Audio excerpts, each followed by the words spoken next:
Drashti Joshi to tell you the format in which we are going to go ahead with this presentation.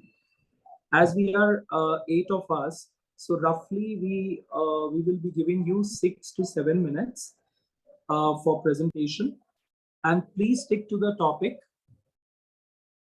and also highlight the important aspects of the topic. Just don't be more theoretical and descriptive. Okay, so the first presenter is K. Jansi and Dr. V. Manimozi Sayakumar. And the title of their presentation is A Strategy of Maya's Inner Dilemma, Anita Desai's Cry the Peacock. Over to you, Jansi. Please start your presentation. Thank you, sir. So let me share my screen.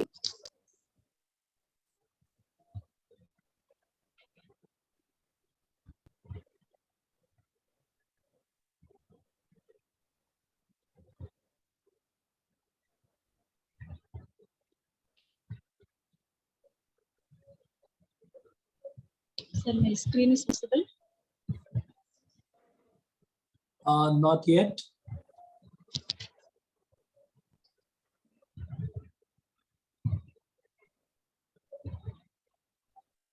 So shall I proceed without my PPT? Yeah, you can go ahead without the PPT, no problem.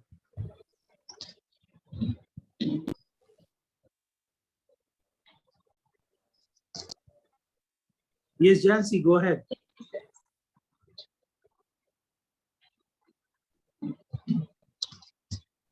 So very good afternoon, one and all present here. So today I'm here to share my views and ideas on the fascinating topic, a strategy of Maya's inner dilemma and the business private. So before start my presentation, let me introduce myself. So this is Jansi, Assistant Professor, Department of English. So I'm from Chennai. Also, I'm pursuing my PhD in Bharat University. So my supervisor is Dr. V. Manimuli, Professor and Head Department of English. So I'm delighted to present on the fascinating and insightful topic of a strategy of Maya's inner dilemma, Anita Desai's Cry the Peacock. So Desai, a prominent figure in contemporary Indian literature, has masterfully depicted the details of women's lives in a manner that transcends cultural boundaries and resonates with readers worldwide. So I have divided three subtopics this paper. So tragedy and relationship in the novel The Cry the Peacock. So it's a very popular novel by Anita Desai. So this novel is written by Anita Desai, 1963. It explores the unique female sensibility. Please, Jansi, do not get into the background of the novel. Come to the topic straight away. Okay, sir. So Maya, she's the protagonist of the novel, who motherless child who was parented only by her father. So she has a very close relationship with the father. Her childhood remains happy, but unfortunately, she realized in remembrance after her marriage to Gautama. After her marriage makes her life increasingly restrictive, and Maya feels lonely and powerless in her marriage, so intensified by her economic dependence on her husband. So finally, her loneliness and fear of society. Then finally, Maya kills Gautama and commits suicide. So the story deals with not just the external but also the internal stresses of the woman's life. So nowadays we are able to see the same situation in our society also. So the character is of Maya. She is portrayed as a beautiful and sensitive woman in her mid-30s, living an opulent but stripping household. So she's deeply superstitious and often interprets the ordinary occurrence as ominous signs.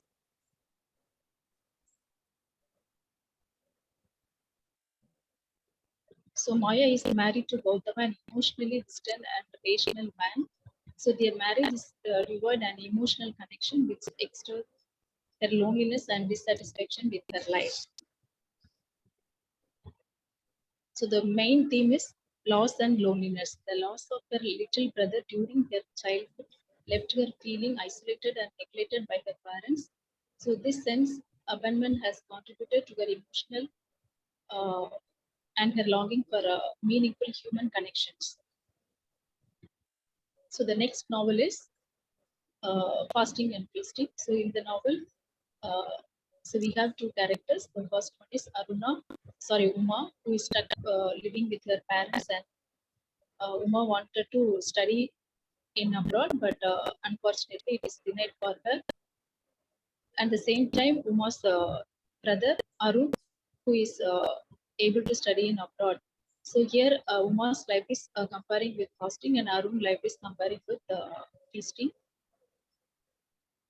So the next thing, Anita Desa's literary significance. So literally skill lies in their ability to weave profound stories that explore deep into the human psyche. So her novels are marked by the exploration of complex emotions, interpersonal relationships, and societal norms, with a particular focus on the famous. The next thing is the feminist perspective. So most of the novel work is infused with a strong feminist perspective. She challenges conventional gender roles and portrays her female characters as very strong. So conclusion is Anita Desai's novels are not merely works of fiction, but with windows into the souls of women. Through her sensitive portrayal of female characters, she encourages us to reflect on our own preconceptions and bias. Her narratives transcend time, a place, speaking to the universal experience of women. Desai legacy as a literary pioneer is secure, and her novels continue to inspire and provoke thought in readers of all backgrounds. So in Cry the Peacock, Are you through? yes, sir. Desai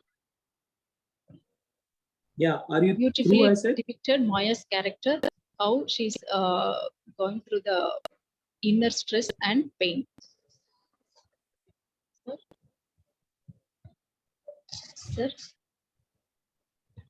Okay, thank you. thank you, sir. Thank you, Jansi. Thank you. We'll take up the questions later once we have winded up with all.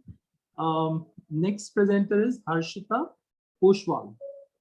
And Harshita's topic is challenging racism and prejudice in postmodern Spanish literature and TV productions.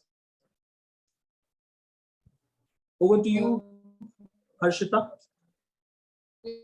Yes, sir. Good afternoon. I hope so you can see me, you can see the presentation. Can you hear me, sir? Yes, yes. Yeah. So is the presentation visible? Yeah, presentation is visible. Yeah. Okay, so I'll start with the presentation. Good morning, You can everyone. take it on My slideshow. name is Harshita. I'm You a can take it sixth on scholar in slideshow. Spanish language. Yeah, yes. Yeah, now it is. Thank you, sir. Yeah, that's better. Please go ahead. Yeah, good afternoon, everyone. My name is Harshita. I'm a research scholar in Spanish language in Amity School of Languages. I am also a guest lecturer in Spanish in University of Delhi. So my topic is challenging racism and prejudice and postmodern Spanish literature and TV productions. So as we all watch TV, so of course, I just wanted to cover it with TV because it has a large impact on every one of us. So in today's world, the issue of racism and prejudice are more pressing than ever before, right? So that is why this was the topic that I chose. Now these are my agendas. That means I'll be introducing then deconstructing stereotypes in postmodern Spanish literature, case study. These are the books and movies that I'm going to cover, and then the conclusion. So, starting with the introduction, the today's world we have a lot of issues with racism and prejudice. So they persist in various societies and have far-reaching implications. It is imperative that we engage with these issues and work toward a more equitable and inclusive world. So I would like to share on that only. World is marked by growing awareness of social injustice. Now we are working towards social justice and inclusive, including everything like in we know about the Pride movement that is going on, wherein we include all the genders and everything. So in this context, postmodern Spanish literature and television productions have emerged and as potent catalysts for addressing and dismantling racism and prejudice. Through these novels and movies, I would be representing that. Now, deconstructing stereotypes in postmodern Spanish literature. So I'm going to work on this Soldiers of Salamis. It blurs the lines between heroism and villainy. Like there are two characters now. We just feel vague about which one is the hero, who is the villain, because they both are actually working towards a better society. Then the other example is The Sound of Things Falling.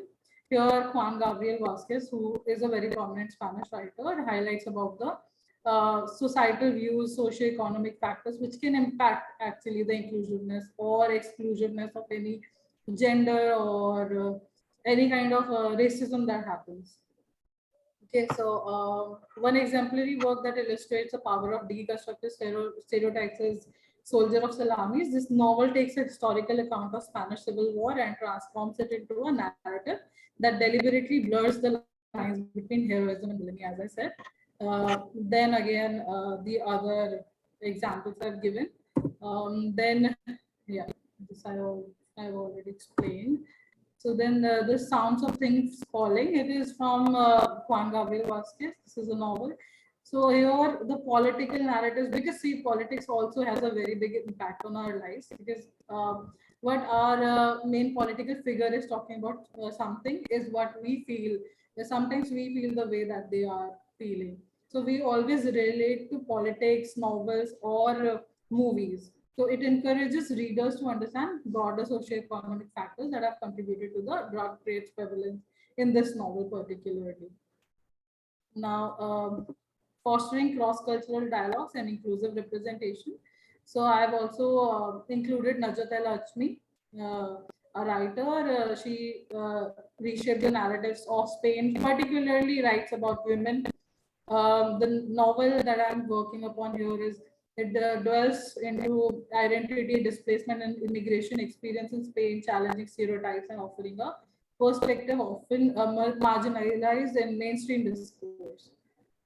So it also challenges stereotypes, because see, we stereotype women as they are meant to be working from home or working at home only. They are not meant to be working from offices, and even if they do, they are the less earning person, or they would not be working as much as a man. That's what the society thinks. So this is about challenging all of that. So another one is, yeah, this is the Najat Achmi's novel, which is The Last Patriarch. So it talks about cultural identity, immigrant experience, wherein an immigrant comes to the place, displacement and the search for belonging, challenging stereotypes and promoting inclusivity, and racism, of course. Then this series I've worked with, which is Money Heist and Reservist. In short, I would just say that Money Heist is an inclusive because it includes all parts of the society, including the poor people, or maybe those who are not that good with their backgrounds and all. So it includes everyone. Same goes with Reservist, wherein women are in a jail. I'm sorry. So it is an international hit series, The Money Heist, everyone knows. So people from various cultures, as we see, they come together to just steal, however, but stealing is a different thing, but it encourages the inclusivity of people in one society. Then coming to Vis-a-Vis, again, I said that it talks about discrimination amongst women and men, the gender discrimination. So how women actually face that. And concluding all of this, I would just say that in conclusion, the transformative power of postmodern Spanish literature and TV productions cannot be overstated. These creative mediums have succeeded in entertaining audiences while simultaneously influencing public discourse on racism and prejudice. So they challenge to reflect on their own biases and preconceptions. Moreover, these creative endeavors play a vital role in shaping the socio-cultural landscape of Spain, particularly because I have included all the Spanish literature, by fostering cross-cultural dialogues, promoting inclusivity, and providing a platform for underrepresented represented voices. They contribute to a more just and inclusive society. That's what I have to speak about. I hope we have a little view about the Spanish literature and TV, how they are actually working towards an inclusive society. Thank you. Thank you, Harshita. So I have one thing. Actually, I have another presentation that is in another group.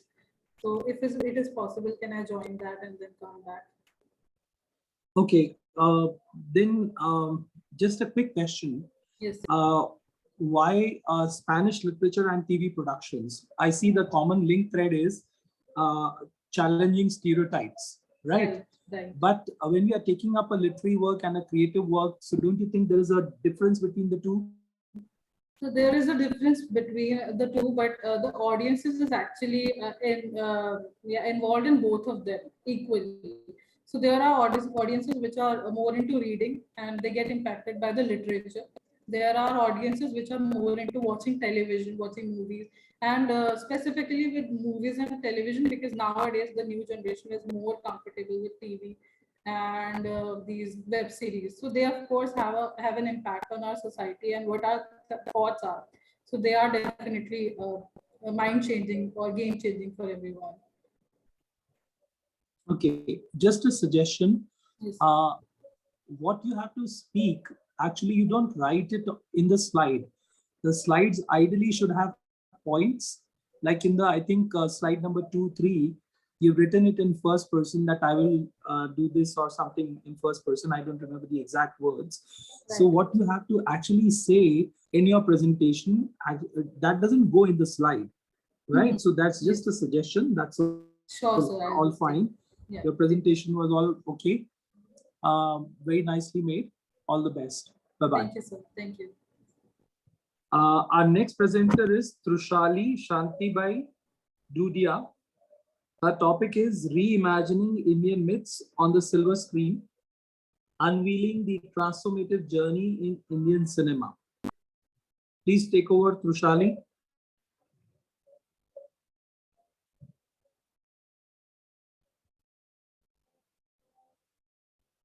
Trushali, can you hear me?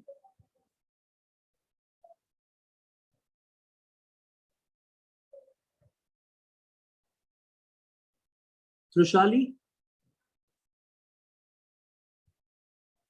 Okay, if she's not available, maybe we can take up Drashti Joshi. Drashti Joshi? Yes, sir. Drashti, you can start. Sir, am I audible? Yes. Okay, sir. Let me share my screen.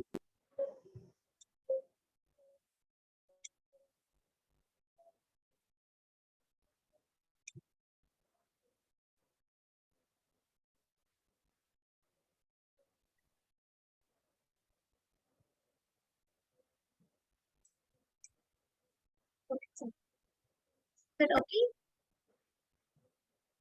Yes, go ahead. Please go ahead. Okay, sir. Myself, Drashti Joshi, and I am a student of Department of Maharaja another university. So today's my presentation topic is depiction of mythology in Western cinema and in Bollywood.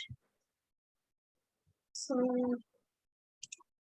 these are some points which I'm going to discuss in this presentation. So first is introduction. So to illuminate this display interplay, we will examine two films. First from Bollywood, Adipurush, and second is Thor from Western cinema. So what is myth? We all know that. So no need to explain that. Adipurush and Ramayana. So Adipurush is a massive, we can say, a failure to explain the myth of Ramayana, because that was based on So Adipurush is adaptation of Ramayana, and it is a widely read ancient epic. But there are some points which they failed to explain this movie. So yeah, that's the thing. What is similarity and differences between epic Ramayana and film Adipurush? So similarities are like basic storylines are same. Characters are also same, like Ram, Lakshman, Sita, and Hanuman as well. Mythological theme, religious and cultural significance, epic battle, and death scene. Like ending is same, like Ram was killing Ravan. So that was the similar thing. And there are some differences like medium of presentation, obviously, and visual cinematic adaptation, because Adipurush is based on battle kind of. So there are more VFX and other things. And in Ramayana, we can see that like there is purity and like this was pure thing. So yeah, that's the failure of Adipurush. And in Western mythology, we can say in Western cinema, there is one movie Thor, which is released in 2011, directed by Kenneth Branagh. So it was a superhero and, in Western cinema to use mythology of Thor, Norse mythology Thor. So Thor is a character derived from Norse mythology, and he was a god of lightning and thunder. He was son of Joro and Odin, and also in movie Thor, it was also the same. Like he was a son of Odin, but there is many differences in that. Here are some significant differences and similarities of both. Like similarities in Norse mythology Thor, and also in Thor movie. So name and appearance are same. Weaponry are also same, and he was a god of thunder. So in both that and his house, or we can say his appearance in Asgard is the same in both things, and his famous enemies are also same in movies and in Norse mythology as well. So I have taken some points from the Norse mythology professor. He was explaining that how they differs from Norse mythology and this Thor. And there are some differences as well, like characteristics and family relationship. Like as I said, that in Norse mythology there are some families relationship are differences. In pop culture references, complexity and storyline is also different, and his wife was also different in romantic relationship of Thor in movie and in Norse mythology. There are differences. Conclusion. In conclusion, the representation of mythology in India and Western cinema is a testament of adaptation, universality, and it was an ancient narrative. So yeah, Adi Purush is epic failure of representing Ramayana as a thing. So these are some references which I have used. Thank you so much for listening. Okay, I If think you that's have any fine. question. We can. Yep. Drishti, first of Yes, sir. all, congratulations for a very balanced presentation. Thank you, It is sir. quite in sync with your title and your topic.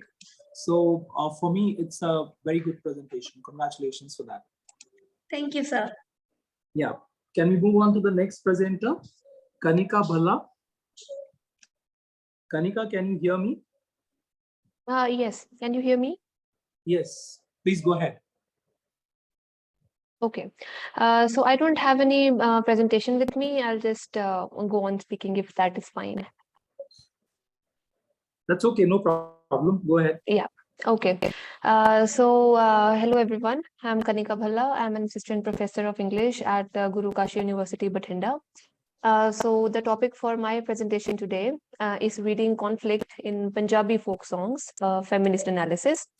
So I'll just go about my abstract first so that you can get an idea what was my paper about, and then I'll discuss a few songs. I had taken 10 of them, but I'll just go over the main concluding points. And then there is one particular song that I wanted to discuss in detail. So basically, the debate about the importance of history over fiction, is seemingly as old as history itself.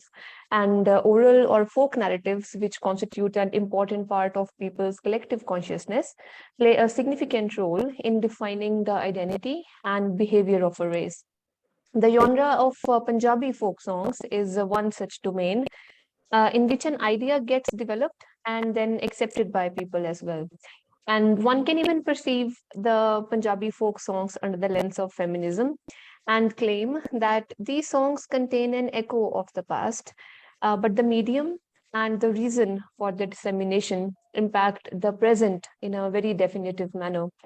And these songs are mostly seen as an epitome of all the positive values which are ascribed to the culture of Punjab.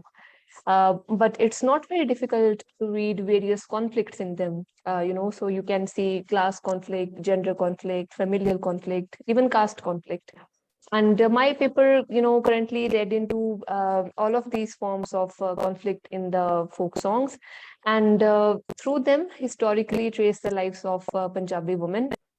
And since most of these songs were meant to be sung at weddings, and they were sung especially by women, in events like Lady Sangeet. These songs contain an insight into the Punjabi female voice while depicting the mental dilemma a woman faces, before, during, and after her wedding. And these songs are also representative of the fact that the issues faced by women historically are still prevalent in the contemporary times. So there were songs like Jutti Kasuri, you might have heard of that, and a very famous song called Kala Doria. So both of these songs are, they have so many adaptations also, and they have sung by, famous singers like Yasmin Sandalas. And they serve as poignant reflections of the enduring influence of patriarchal norms and traditional gender roles in Punjabi culture. This song, Jutti Kasuri, portrays a woman's submissiveness and reluctance to express her desires openly, while Kala Doria illustrates the societal expectations placed on women to conform to the traditional rules. And the songs highlight the challenges that women face in asserting their autonomy and desires within the bigger patriarchal framework. Furthermore, the caste and class conflicts and dynamics are also reflected in songs like "Menu Hire Hire Aake," "Hai Ne Munda Lambada Da." So this is the song that I wanted to discuss in detail because you might have not heard of this song because it's not that famous as the other songs. And there are not many adaptations of this song that are available. So you can see the overlapping of class and caste in this particular folk song. And like if you see at it initially, you'll praise it as a very innocent love song which is sung by a woman who decks up for her lover and desires him. But as women in those times were not supposed to express their sexuality openly, she also mildly complains about his attraction to her. A casteist or classist sorry, reading of the song reveals that the woman narrator is clearly an upper caste woman. And from her daily activities to how she performs them, from her aspirations to what she is conscious she can beget, everything speaks of the liberty her high class and the caste status lends her. The very first line, "Menu Hire Hire Aake, Hai Ni Munda Lambadanda." So it translates as the boy of the Lambada family. So Lambada is a high caste in Punjab, calls me here. So this is the main line of the song. This sets the stage for the two upper caste lovers. And the woman is priding herself to be referred to as Heer, who is the famous woman as the epitome of the supreme love a mortal being can ever have for their beloved. And if you look at the version of Heer, which was written by the Modar, in that also, despite opposition from their families, young couples couple fall in love with each other. However, the woman here is married off to another man, and her beloved Ranja turns into a wandering ascetic. And their short lives and their love story is curtailed with the poisoning of Heer by her in-laws, and Ranja consumes poison, and he dies too. So making their story both, a story of pure love and tragedy.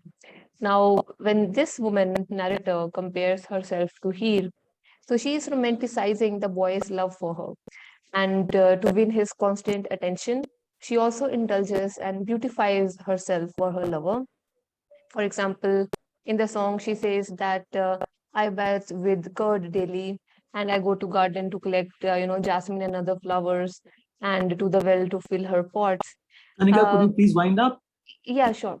So all of these activities are performed by someone who is allowed to do that, because not all women or all people from all castes could do that. And if you see that, one cannot imagine a low class woman who might find to make her ends meet to use food products like curd for indulgence. So basically, this was what I wanted to say. And in this particular song, the absence of Dalits in Punjabi folk songs is reflected very poignantly. And it's also a reflection of the historical and societal dynamics that have changed and that have shaped the folk music of the region.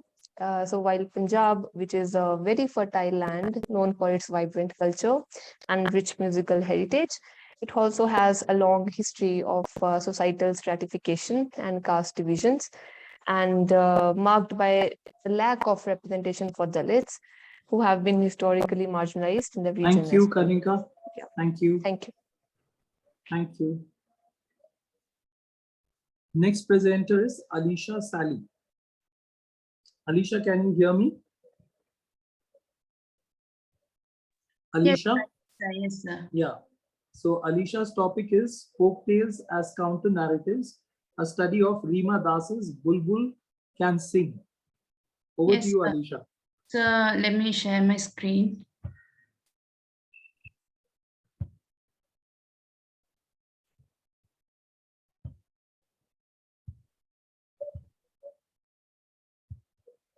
Can you see my screen, sir? Yes, yes, yes. Please go Can ahead. you please confirm whether it's changing?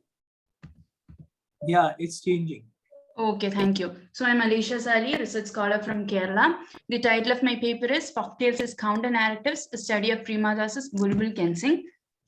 Aim is to unveil the nuanced portrayal of folktales as counter narratives in Bulbul Can Sing, to probe into the association of various theatrical terms, including sexuality, gender, patriarchy, panopticon, precarity, trauma, and subaltern, with the unfaltering folktale tradition depicted delicately in the movie. So Bulbul Can Sing, written, directed, cinematography produced by Reema Das, is the story of Bulbul, Suman, and Bonnie, who are struggling to come to terms with their sexuality during the most confusing and stressful adolescence period, circumscribing the vertiginous bars of patriarchal and cultural norms. Das kickstarts a movie by lensing the three of the friends playing and having a conversation with each other. So this is the conversation they are carrying out. You can see Bulbul enjoying the swing, and she has let her hair down. So Suman is warning her to immediately braid or tie her hair or to secure her hair, as there is a folktale that or there's a myth that a girl who has died recently or committed suicide would wander as a ghost and harm other girls of her age due to jealousy, as she could not fulfill her dreams. So that is the basic conversation they are carrying out. The conversation reveals the impression of the folktales on the psyche of children who are raised with these fictional tales. Elders' didactic utilization of these folktales creates a partially erroneous worldview in children, strangling their opportunity to acquire theoretically established and practically proven facts and phenomena.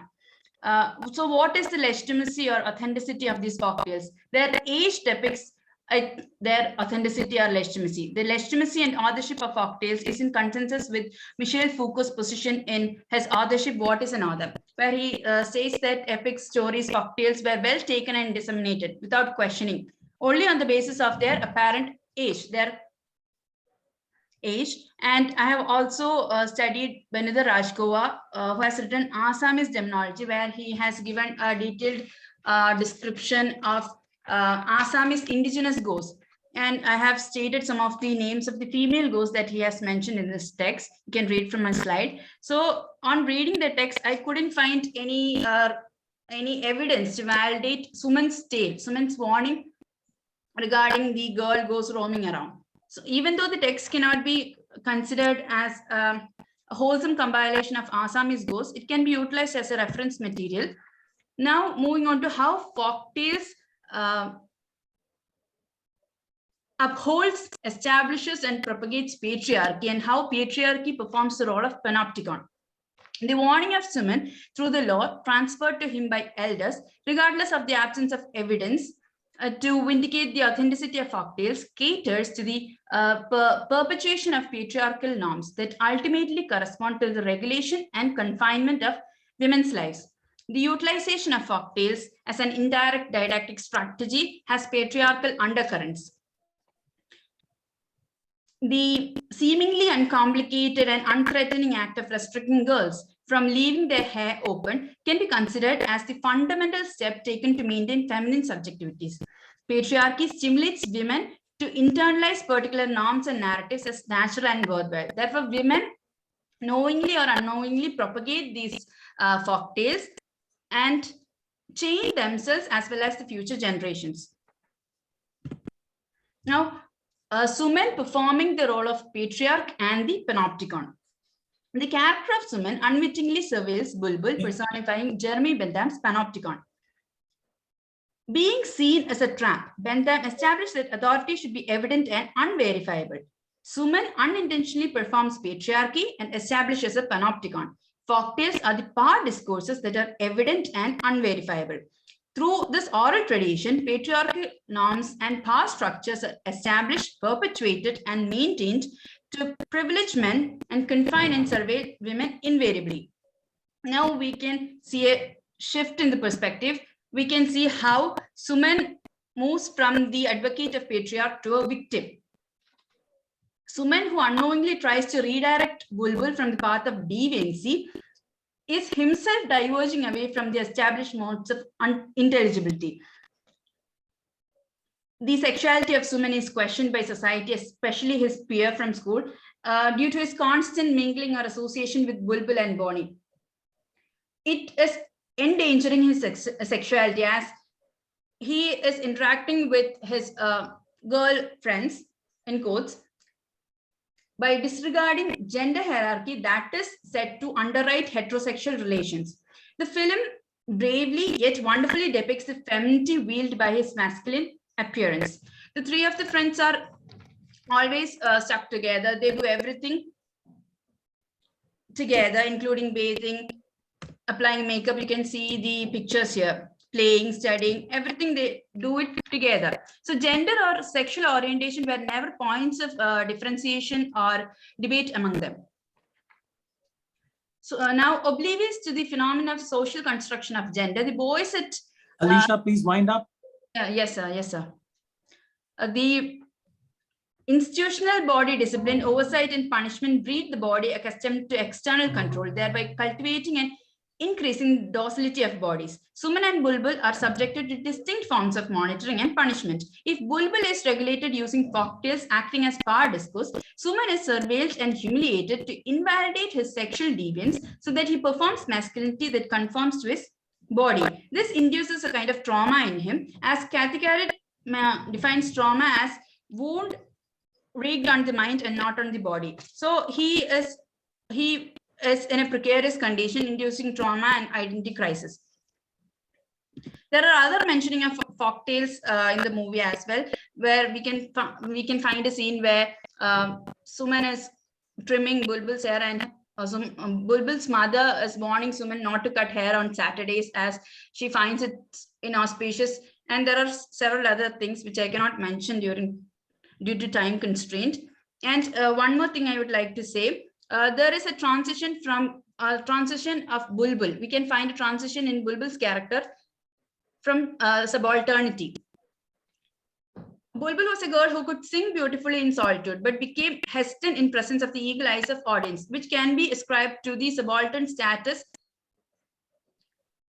as she does not inherit a dominant position in the gender hierarchy. The title of Spivak's essay, Can the Subaltern Speak?, can be associated with Das's Bulbul Can Sing. As women are positioned at the periphery of hegemonic discourse. Alicia, I'm Yes, afraid sir. I won't be able to give you any further time, please. Yes, sir. In conclusion, the norms that were being institutionalized through folktales were summarily subverted towards the culmination of the movie. Though folktales' concepts of gender and sexuality are appropriated and circumscribed around fixity and normativity, any deviance from the prescribed mode induces precarity explicated through the verbal abuse and physical attack on Suman, Bulbul, and Bonnie. While Bonnie succumbed to precariousness by committing suicide, Bulbul learned to withstand its dubiousness. Despite the tenacious patriarchal panopticism ensuing subalternity, Bulbul is molding herself to break and transcend the incarceration. Thank you. Thank you. Thank you, Alicia. Yes, sir. Our next presenter is Sanju S. Sanju, are you there? Yes, sir. Am I audible? Yes, you're audible. Yeah. Do you have any PPT or will you make a direct presentation? No, sir. Let me narrate, sir. You have a presentation? Yes. No, sir. Let me narrate. Yeah, please go ahead then. Yes. So I'm Sanju. My topic is Hebrew folklore endowed in Cynthia Ozick's Puttameso paper. So Cynthia Ozick, she's an American writer, essayist, critic, and translator. So disparate self, reconstructing identity, average immigration, moving from one social class to another. All these are the chief theme in her work. So in Puttameso paper, which explore enchanting world of Cynthia Ozick's, where whimsical character and fantastical events which brings a Hebrew folklore to life. And it is brilliantly waves together elements of Hebrew folklore, transporting the readers to captivating the world of magic and myth. The golem, the debug, the angel, the devil, the shtetl, and the Holocaust are the chief concern in folklore, were noted in the character of Santip, the golem which created by Puttameso, the chief character, to achieve her goal. So carving the golem by Ozick in this paper, in this chief work, the Ozick work shades long tradition of golem tales, plays, and poem based on the Jewish and non-Jewish circle. And it's Puttameso paper and the Santip is about the Jew, one who carved the golem to own her past and her identity. The golem represents the feminine power beyond her desire for sexual and marital life. So she explains that the power of language through the golem. So Ozick explores her view against worshipping an idol, which comes between human and God. This work is about the conquest of self, redemption of the past, the value of tradition, and the struggle against the veneration. So some of the Hebrew folklore elements in the Puttameso, it's delve into the rich tapestry Hebrew folklore interwoven throughout Puttameso, from mythical creature to ancient rituals and mystical objects. The golem is a creature which made of a clay, as we all know, and brought to life through the mystical means. It is often depicted as a protector of Jewish communities, but Cab also dangerous force is not controlled. And the debug, which is a malevolent spirit, and it is possessive a living person. It is often depicted as seeking revenge or justice for the past wrong. And the angel or the divine messenger in the folklore, they are often depicted as intermediaries between the god and the human, and can be either benevolent or malevolent. And the shtetl and the Holocaust, it is depicted in the memories of Puttameso, which representing the trauma and the loss experienced by Jewish communities, which haunts her throughout in this novel. And when we analyze the character of the Puttameso and the Santip, which uncover the complexities of the protagonist Puttameso as she embarked on a journey shaped by Hebrew folklore, influences unraveling her own destiny along the way. Puttameso makes Golem with a tentative correction on the face and paste a paper in the name of a god, and which was written in the Hebrew language. And she considered that Golem as her daughter, and she has strong interest in Jewish history and the Greek philosophy. And it shows she creates a golem to clean the wilderness from the people, to erase the outrage and to reduce the injustice nature. And she considered that golem as her own shadow, and she framed the way to attain her identity and Jewish mystical path through the golem. These all folklores which came to trigger our magical initiate knowledge and some vampiric nature in the human, and it also trigger our past memories and that aesthetic nature which goes in a wrong way by creating all these golem and all. And the golem which becomes an imperfect creation in this work, especially the Santip, the character it's choose as its own name at Santip.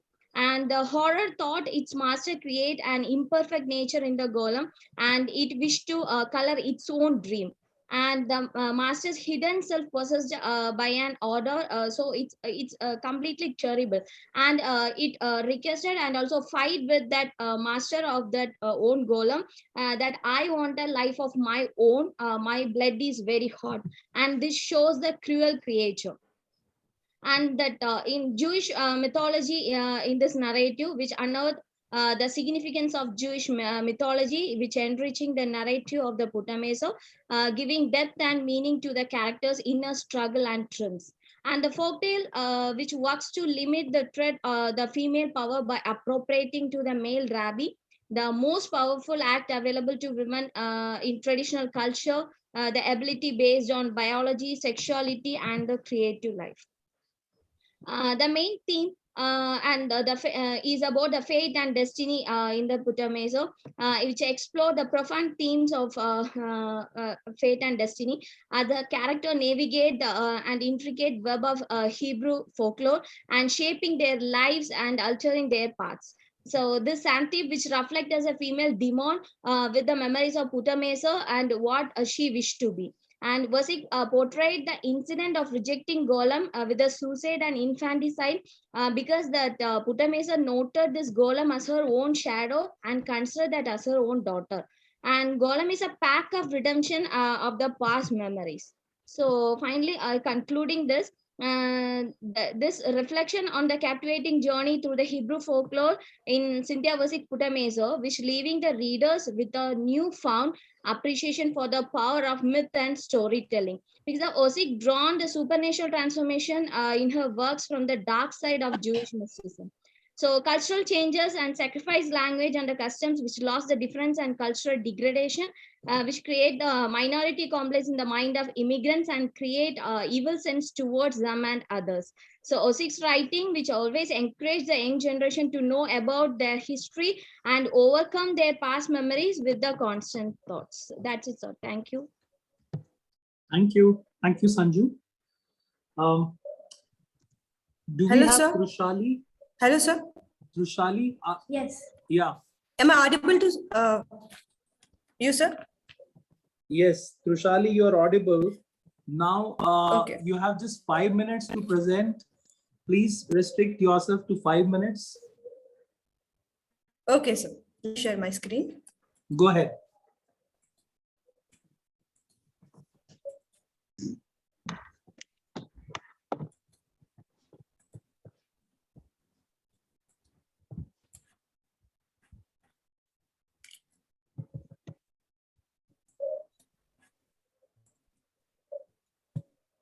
Yes, reimagining Indian myths on the silver screen, yeah. unveiling the transforming journey in Indian cinema. Go ahead, please.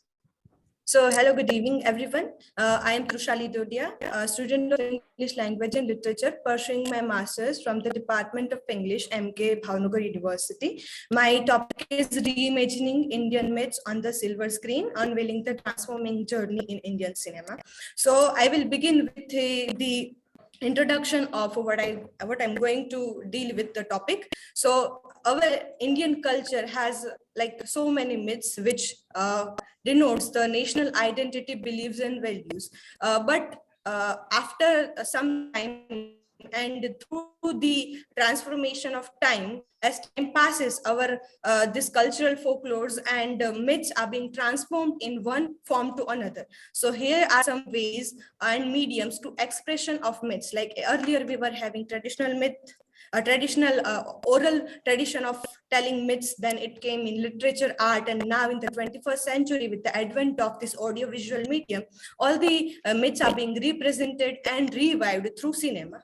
So cinema is a new form of telling and retelling myths because it is an audio-visual medium. So it is an effective way because people are getting the whole sense in audio-visual medium and getting it in a crystal clear way. So while retelling the stories of myths through cinema depicts having two aspects and two ways. First one is direct adaptation and the other one is symbolic representation. And this lead to the changes in original myths as well.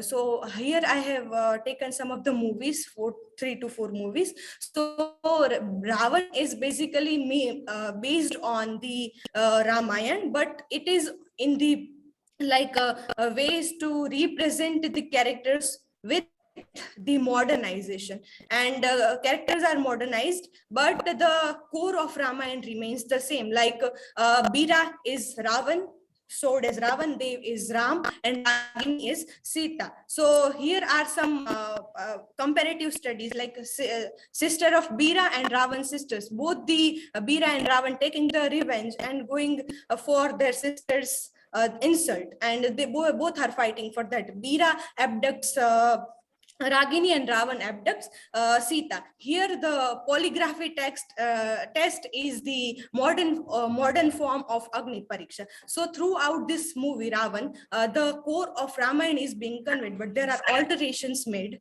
Other one is Ram Setu. Ram Setu is about the archaeological aspects of Ram Setu, whether it was constructed by Lord Ram or it was man-made. So there is a figure, Dr. Ayan, who is an archaeologist and who is investigating all these things. But at the end, the whole movie takes us back to the original Ramayana, and initially he is being a non-believer, and at the end he is believing in the Ramayana. So it is leading towards the mythological concept of Ramayana and Ram Setu. Third one is Brahmastra. It is directed by Ayan Mukherjee, and it is a story about Astra. And Brahmastra, we all know that it is Brahmastra is very much talked about in our Hindu mythology. There is a character of Shiva and Parvati as well. The character of Juno and Jor, who are like want to get Brahmastra to overpower the world, but at the same time Shiva and Parvati tries to stop him, which represents and takes us back to the mythical core, but with the modernization effects. The last movie which led a lot of controversy in this year only, which is Adipurush. It is based on Ramayana, though a touch of modernity is there, and all the characters, places, and storyline is altered throughout the narrative of the film. While the character name remains the same, but they are given alternative names, like Ram becomes Raghav, Sita as Janki, Lakshman as Shesh, Hanuman as Bajrang. So all the names are described in the narratives of mythology, so they have just given the name. But earlier it was told in the trailer of the movie that it is the retelling of the Ramayana, but after the release of the movie, they accepted that it is not the retelling, but they're just getting the sense of Ramayana. And the religious sentiments were also get hurt because the plot they are depicting, the alterations they are giving is much different to the original Ramayana, and message is also not conveyed. Dialogues like this, the dialogue was also altered, and this Manoj Muntashir also apologized for that, and it was done. And while looking at the controversy of this, the movie is much far from the original Ramayana, because Lanka is portrayed as a dark, the Pushpak Viman is also altered, and their body tattoos and all the things are modernized. And while modernizing it, the core of the film is also gone. So it is about Adipurush. Now let's conclude my presentation with the artistic liberty, because when we are dealing with the any representation or retelling of anything, there is artistic liberty taken by the Trishali, artist. please wind While up. modernized, yeah, okay. Okay, so while looking at Tulsidas's Ramayana, it is also altered from Valmiki's Ramayana, but it remains the core of the original Ramayana. But all the films that are being represented and retold, they are losing, or in a way, one point they are losing it, and other form it is keeping the essence. So the artist, the term, the concern for artistic liberty remains there. So thank you so much.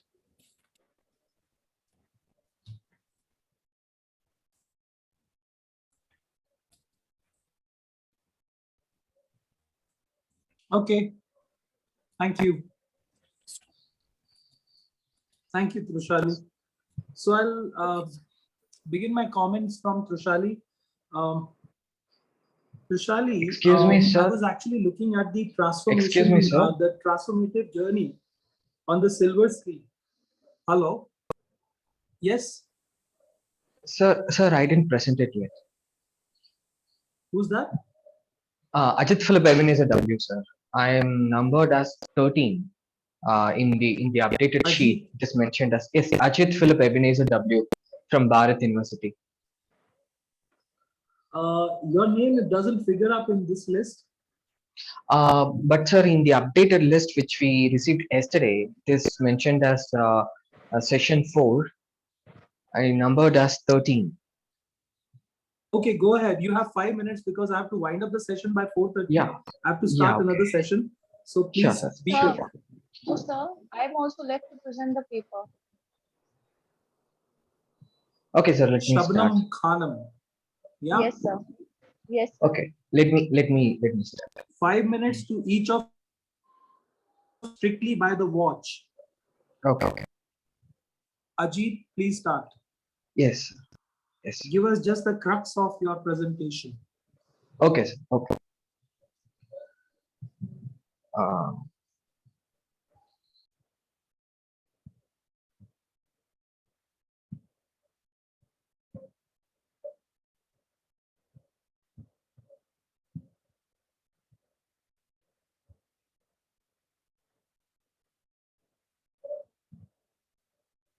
You're wasting your time. I will not allow you to go ahead beyond 5 minutes.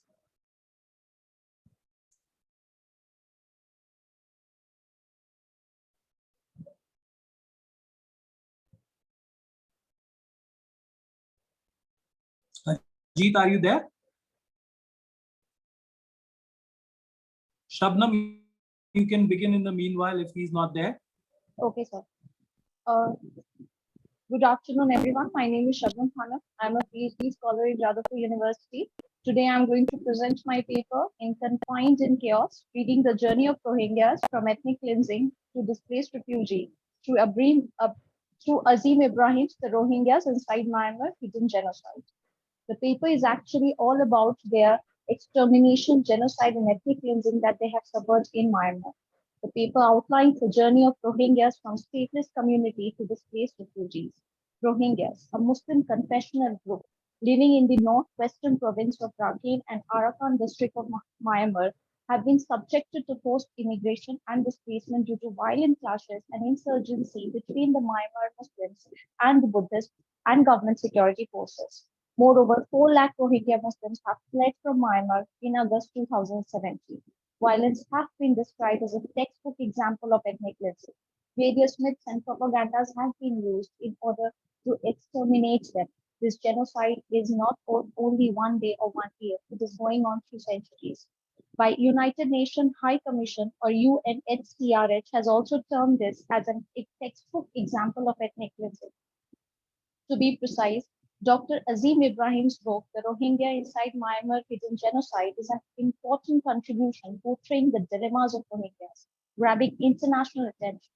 The book illustrates the long-standing persecution and discrimination, the violence that the Rohingyas have suffered since Myanmar's independence in 1948, which later escalated into a high-scale genocide. Furthermore, my paper is divided into three parts. The first part deals with the birth of the stateless Rohingyas and at what moment in time, under what socio-political conditions do we find the distinct and the unidentifiable name Rohingya being used by a social group to mark its existence in the state of Burma or Myanmar. On the other hand, the second part enumerates the birth of million Rohingya refugees out of statelessness, ethnic cleansing, and forced displacement. And the third part served as a conclusion by highlighting the international community's response to this undergoing humanitarian crisis of Rohingyas. Now, the word Rohingya is taboo in the capital city of Yangon of Myanmar. Now, the question arises, why is this taboo? Why the deliberate attempt to shun and silence the Rohingyas? And the answer that we can get is the problematic issues discussed by the two theories, which Azimi Ibrahim has underlined in his work, The Rohingyas Inside Myanmar and Hidden Genocides. He points out that Rohingyas are the descendants of Moorish, Arab, and Persian traders who came in 19th and 15th century, from 15th to 19th century, and married the local women and settled in the kingdom of Rohingya, settled in the region. Rohingyas are therefore the intermixture or the converted people settling in Myanmar or Burma. The second position or the second theory, suggests that the Muslim population of the districts are basically Bengali migrants from the east-west Pakistan, or today known as Bangladesh, and Indians coming during the British period. The theory is further promised, and people of Buddhist culture and Myanmar strongly believes on it and want their ethnic cleansing and want them to go back to their land, that is Bangladesh. Now, the statelessness started from after the independence of Myanmar in 1948, when both the leaders as well as the government started discarding them. They were denied of their electoral rights. They were boycotted, eviction from various campaigns. They tolerated the hate against. They were also being projected as a hated religion, destruction of mosques, broken of systematic communal violence, and suffering of basic human rights. These were all the things that Rohingyas were suffering under the garb of the government, as well as the ethnic Buddhist groups surviving in various Myanmar regions, which are also the powerful, more powerful than the government at that time. Even Aung San Suu Kyi, the party NLD, National League of Democracy, is also under the thumb of these Buddhist leaders. Buddhism, which was regarded as an epitome of meditation, yoga, and mindfulness, were totally against this religion, Rohingya, and hence the fight between them for the survival starts. And then a total ethnic cleansing, murder, and violence started in the region, and thus leading to statelessness of the Rohingyas. Furthermore, the statelessness also created added problem and forced displacement and illegal refugees. Conventionally, legal and social systems do not accurately cater to them, and hence they were left totally defenseless. The state, which was once being ruled or being governed by the government with peace and prosperity, changed into bloodshed, with an ethnic group or an ethnic community going under a total genocide. Subsequently, the stateless Rohingyas are now being converted into displaced refugees who have been fleeing from Myanmar in large numbers, often to their nearby countries like Bangladesh, Malaysia, Thailand, and India, to avoid conflict and persecution. In 2014, the government of Bangladesh also sheltered them in various camps and provided national policies to manage them. Preparation of list of unregistered refugees, provision of basic temporary human rights, pending the border management, diplomatic initiatives. But, however, these policies and the present situation is nothing more than a piece of paper, as a socio-economic condition of the Rohingyas are way worse than one can imagine. Moreover, Ibrahim claims that various military regimes of Myanmar has tortured them, had taken away their lands. And Shabnam, thank you. Please wind up quickly. Yes, sir. Just 2 minutes. Just the author 2 uncovers that every genocide Not 2 minutes. happened due to... You just have 20 seconds, please. Not 2 minutes. Okay, sir. Okay, sir. Okay. To conclude, this global political environment regarding forced displacement and statelessness is clearly a need for change. A change in way of considering human protection rights for those who are vulnerable and do not have any chance to step up for their rights.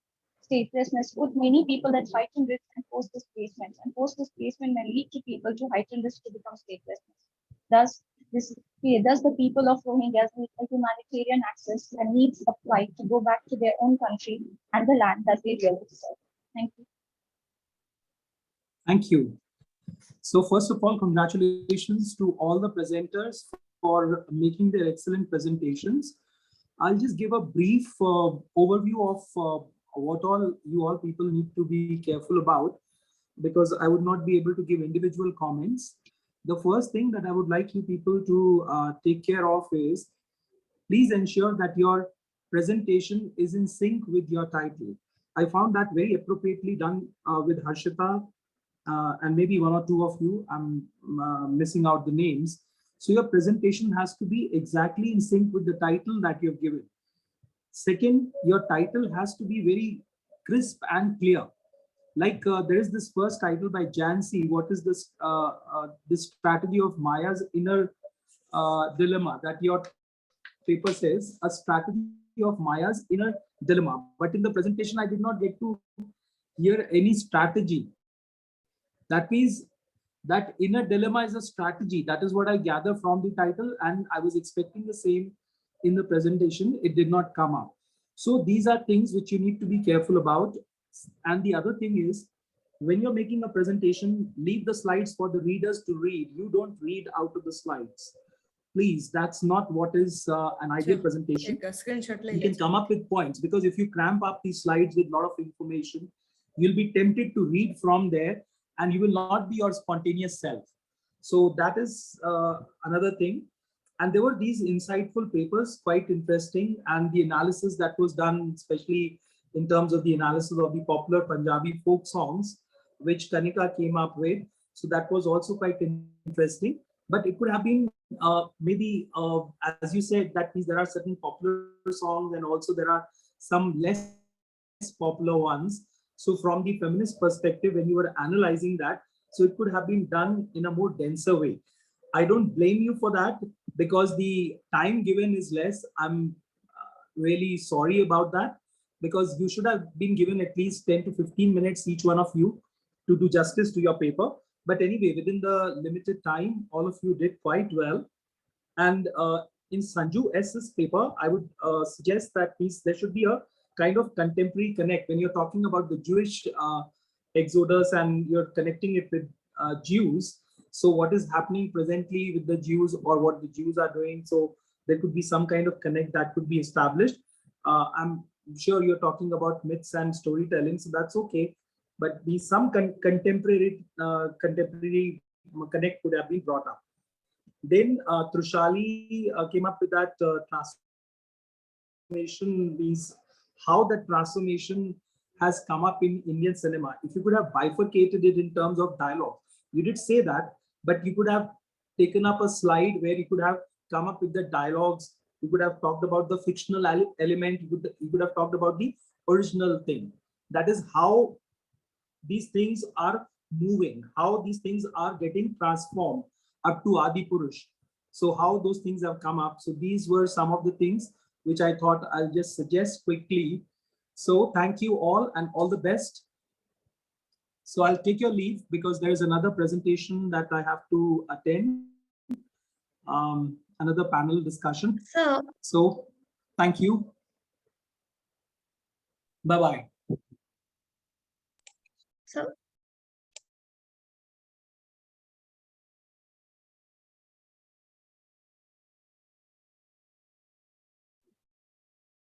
thank you everyone for the session, for attending the session.